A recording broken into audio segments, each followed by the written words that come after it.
Most people think they already know what their pet on the other side would say to them. Most people think they already know what their pet on the other side would say to them. They think it's something maybe loving, like I love you, or they think that message would be something maybe painful. The thing is that our pets on the other side, that's not really what they are most concerned about having you know. They are wanting you to know something that I think a lot of people find unexpected. And in fact, I think a lot of people end up being surprised when they finally get one of these messages because a lot of the time those messages go totally against what that person believes. You're on my channel, you know I do lots of videos about like signs and messages and visitations and how to see the animal out of the corner of your eye and all of that. But that's not what I'm talking about here.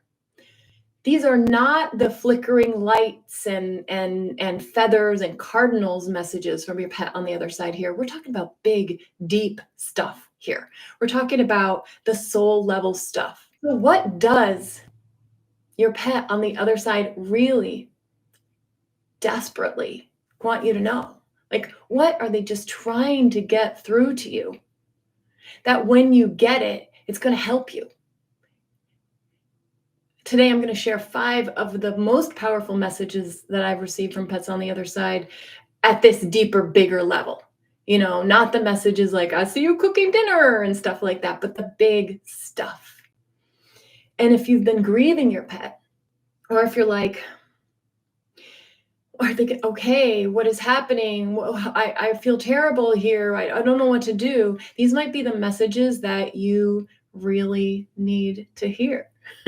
One of the messages that I'm talking about today literally changed how I placed myself in the world.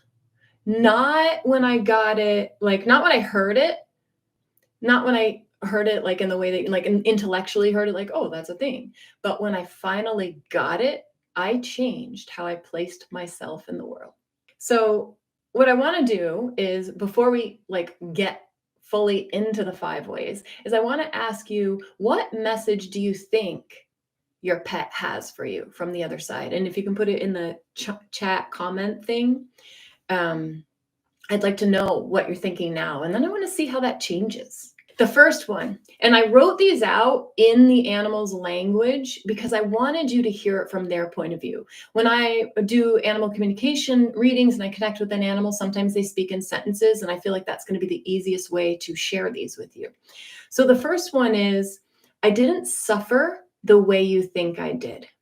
Now, if you've watched my other videos, you know a little bit about this, but for an animal to cross over, their spirit and their physical body actually need to separate, like separate. The animal spirit cannot take the physical body with them. It just doesn't work that way. So there is this beautiful separation process. And as an intuitive, I can actually look at the animal and see that this is in process, where they are in their death and dying process. And yeah, you can even do this with animals that die from accidents. It has to separate out. But the beautiful thing that the animals have to share about this is that as this separation process is occurring, it's disconnecting them from their physical body. And as they get disconnected from their physical body, this creates a disconnection from the physical pain and suffering. Took me a while to really believe this, but after I heard it from enough animals, it did help my heart. But the thing that you need to know about this is that it's not about the animal didn't suffer at all. In the physical world, just like we suffer, they suffer. At the bigger, deeper level, this disconnection is supporting that process happening. And so the suffering is not like we experience it in our lives when we are still staying alive, right? I have this crazy elbow thing, right? And I am suffering right now. And I don't want anybody to go through this, but that is a different type of suffering than if I was suffering on my way to crossing over. And it is the same thing with animals. And what I hear a lot from the animals is that we get very hung up on thinking about the time of suffering. Oh, they were suffering. This is so bad. They suffered. It went too long. I let it go too long. Whatever the problem is, I wasn't there. They were suffering. And so they first want you to understand that they didn't suffer like you perceive suffering to be. It is a different type of suffering because it is a suffering as their spirit is leaving.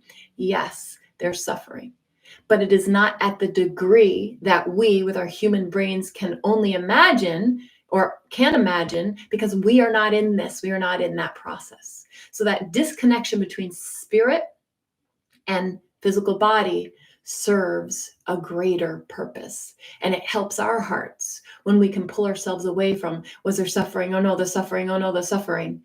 The other thing to know about the suffering is that it's over, right? They're on the other side. They're through it. I'm definitely somebody who, when I am driving down the road and I see an animal on the side of the road, I just want to make sure that they're dead, because dead means there's no suffering, there's no disconnect. That's all over. We're past all that thing, and I don't have to worry in that same way. So that's the first thing. The next thing, and this one comes through a lot. It's very I don't know. I think, again, we get in our human brains and our human stuff. We get all wound up about it. And we start putting our human experience on this. And we can't put our human experience on an animal's experience. So I'm going to share with you how they have shared it with me about their passing. And this was the quote is, "I wasn't scared. I chose this." Now, we're going to get to some very, maybe controversial ones in a moment. Although I think this one might be controversial as well. But for this, if we again look at this idea that there's the physical part of the animal and the spirit of the animal. And these two, while they're alive, they function together, they mesh, it's all kind of going together. But for an animal to pass, they have to choose, hey, it's time for me to get ready to go. I've done my work here. It's time for me to pass. And so I know that there are animal communicators out there who say things like, it was an accident, it shouldn't have happened, the animal's confused. I have never met an animal who on the other side was like, this wasn't supposed to happen. Like, that's not how it works. That's literally not how it works. They choose their passing. They pass when their job in this physical body as an animal soul is complete. So they are not afraid to die.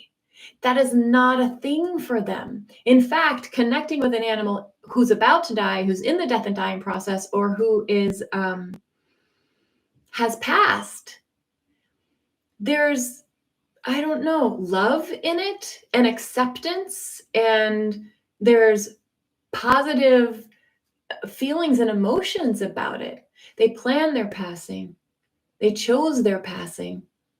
And when we get all up in our heads in our grieving process about it was an accident, it shouldn't have happened, that vet shouldn't have done this, or whatever it is that we're doing, that we're getting all up in our head about, what are we doing? We are making it so that our head process is getting in the way of our plain grief process. And our grief process is missing them, is loving them. Our head process is, it was an accident, that shouldn't happen, poor them, they were scared, poor them, all of that stuff. That's our human stuff. Okay, the third one. This is big. You didn't do anything wrong.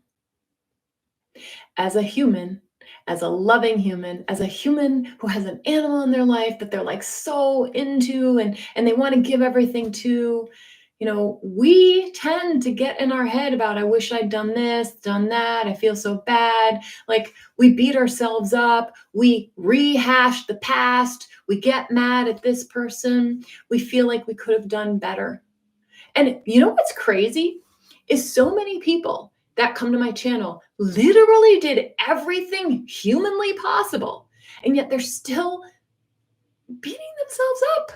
They're still beating themselves up, which is crazy, right? If animals are planning their passing, and if you are a human being making the choices at the time that you chose to make because that's what you thought was the best thing to do, and any choice you make because you think it's the best thing to do, even if you're making a choice you don't love making, then you can't have done anything wrong. If they're planning their passing, it doesn't work that way. But your grief process is getting overshadowed by all that human stuff. And I bet that if you're someone who's sitting there and you're watching me right now and you're like, but I should have done this and I should have done that and I regret this and blah, blah, blah, that you don't just do it about your animals, that this is a pattern that you hold in your life, that this is something that you do at work, or this is something that you do at home with your partner, and that this is something that the animal that crossed over,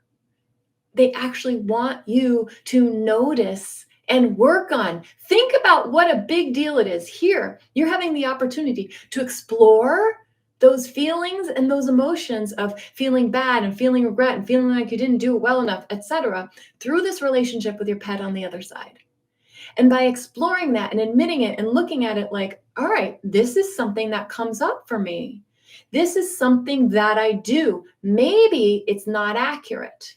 Maybe this is how I've been living my life, and this is my opportunity to do it differently because I'm unable to revel in the memories and love my pet that's crossed over the way I could, because I'm caught up in the human stuff of thinking I didn't do it well, I did it wrong, I should have done this, I waited too. I mean, there's 9 million things that our human brains come up with, right? That is a big one. You didn't do anything wrong. Now, we're going to talk about the next one. This is number 4. And I'm going to start out by addressing it like this, and this is not going to be totally awesome. So not a few times, I've definitely gotten comments from people in social or newsletters or whatever, responses. And they're like, how can you talk about animals dying and the grief process and all of this stuff? And how can you have a smile on your face and giggle or laugh or be light about it? And I literally have people who sent, reply to my newsletters and be like, basically, you suck, Danielle, because I am grieving and I don't see anything light in any of this. Now, this is huge because I'm not a jerk. I'm not feeling the emotions. I'm not grieving the loss of my own animals. But what I am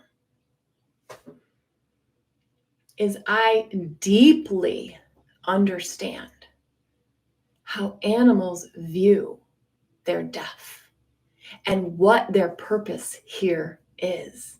It truly is more than companionship. And their death is not about a thing that put an ending. Their death is not an ending. And after, thousands of animal communication readings, animal after animal telling me this, their passing is not an ending. It's moving to the next step. It's moving on so they can continue doing the work. I didn't really get this at first. I didn't really totally understand what they meant. And then I started noticing that I'm connecting with animals on the other side. None of these animals are coming through upset, hurt, angry, frustrated, judgy. None of that. The animals weren't caring that their human wasn't there like we care that we weren't there. Their animal didn't care that they worked so much or whatever the thing is that we in our human head are coming up with. The animal cared for their human and wanted their human to be okay and wanted their human to learn and grow, which is very, very different, right? From it's over, it's ending, what are they doing over there? They must be alone, they must be all on their own, it must be terrible. Like we get so into our head. When I finally understood we have to come out of our own human like box that we put ourselves in to look at, well, the animal died and now they no longer have a body and maybe I can get a sign, hopefully. There's so much more going on here, which leads me to the fifth one. And the fifth one is live what I taught you and stay connected. So you are learning, you learned from the animal that you loved so much that's on the other side.